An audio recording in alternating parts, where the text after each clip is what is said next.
மத்தேயு 11ஆம் அதிகாரம். இயேசு தம்முடைய 12 சீஷர்களுக்கு கட்டளை கொடுத்து முடித்த பின்பு அவர்களுடைய பட்டணங்களில் உபதேசிக்கவும் பிரசங்கிக்கவும் அவ்விடம் விட்டு போனார். அத்தருணத்திலே காவலில் இருந்த யோவான் கிறிஸ்துவின் கிரிகைகளை குறித்து கேள்விப்பட்டு தன் சீஷரில் 2 பேரை அழைத்து, வருகிறவர் நீர்தானா, அல்லது வேறு ஒருவர் வர காத்திருக்க வேண்டுமா என்று அவரிடத்தில் கேட்கும்படி அனுப்பினான். இயேசு அவர்களுக்கு பிரதியுத்தரமாக, நீங்கள் கேட்கிறதையும் காண்கிறதையும் யோவானிடத்தில் போய் அறிவியுங்கள். குருடர் பார்வை அடைகிறார்கள், சப்பானிகள் நடக்கிறார்கள், குஷ்டரோகிகள் சுத்தமாகுகிறார்கள், செவிடர் கேட்கிறார்கள், மரித்தோர் எழுந்திருக்கிறார்கள், தரிதருக்கு சுவிசேஷம் பிரசங்கிக்கப்படுகிறது. என்னிடத்தில் இடரல் அடையாதிருக்கிறவன் எவனோ அவன் பாக்கியவான் என்றார். அவர்கள் போன பின்பு இயேசு யோவானை குறித்து ஜனங்களுக்கு சொன்னது என்னவென்றால், எதை பார்க்க வனாந்தரத்திற்கு போனீர்கள்? காற்றினால் அசையும் நாணலையோ? அல்லவென்றால் எதை பார்க்க போனீர்கள்? மெல்லிய வஸ்திரம் தரித்த மனுஷனையோ? மெல்லிய வஸ்திரம் தரித்திருக்கிறவர்கள் அரசர் மாளிகையில் இருக்கிறார்கள். அல்லவென்றால் எதை பார்க்க போனீர்கள்? தீர்க்கதரிசியையோ? ஆம், தீர்க்கதரிசியை பார்க்கிலும் மேன்மை உள்ளவனையே என்று உங்களுக்கு சொல்லுகிறேன். அது எப்படி எனில், இதோ நான் என் தூதனை உமக்கு முன்பாக அனுப்புகிறேன்.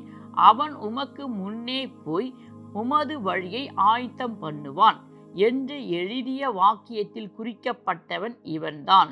ஸ்திரீயிடத்தில் பிறந்தவர்களில் யோவான் ஸ்நானகனை பார்க்கிலும் பெரியவன் ஒருவனும் எழும்பினது இல்லை.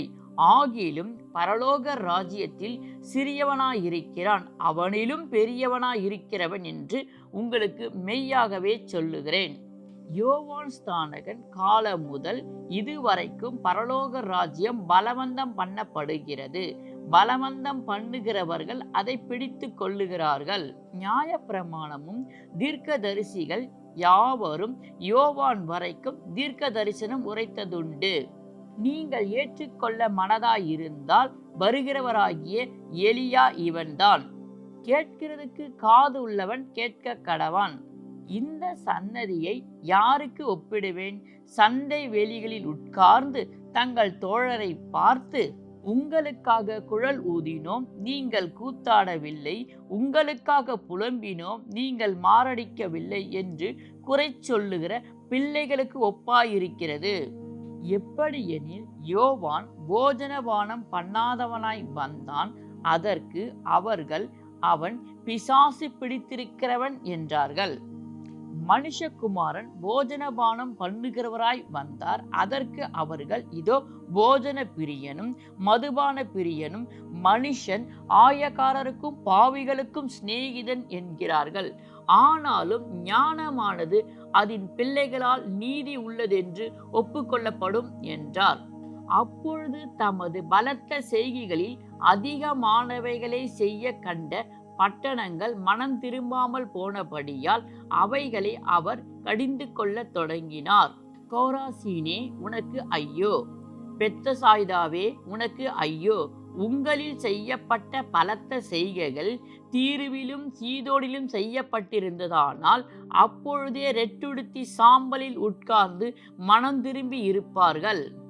நியாய தீர்ப்பு நாளிலே உங்களுக்கு நேரிடுவதை பார்க்கிலும் தீருவுக்கும் சீதோனுக்கும் நேரிடுவது இலகுவாயிருக்கும் என்று உங்களுக்கு சொல்லுகிறேன்.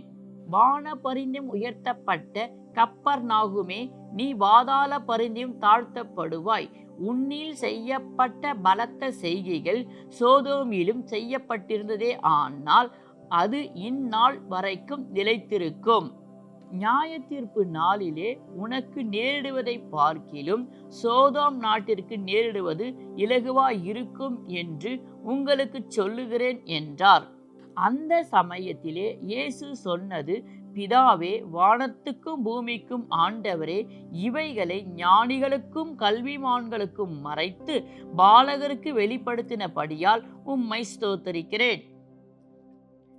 ஆம் பிதாவே, இப்படி செய்வது உம்முடைய திருவலத்துக்கு பிரியமாயிருந்தது.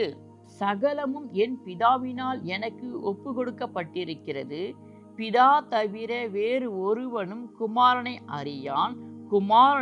குமாரன் எவனுக்கு அவரை வெளிப்படுத்த சித்தமாயிருக்கிறாரோ அவனும் தவிர வேறு ஒருவனும் பிதாவை அறியான். வருத்தப்பட்டு பாரம் சுமக்கிறவர்களே, நீங்கள் எல்லோரும் என்னிடத்தில் வாருங்கள், நான் உங்களுக்கு இளைப்பாறுதல் தருவேன்.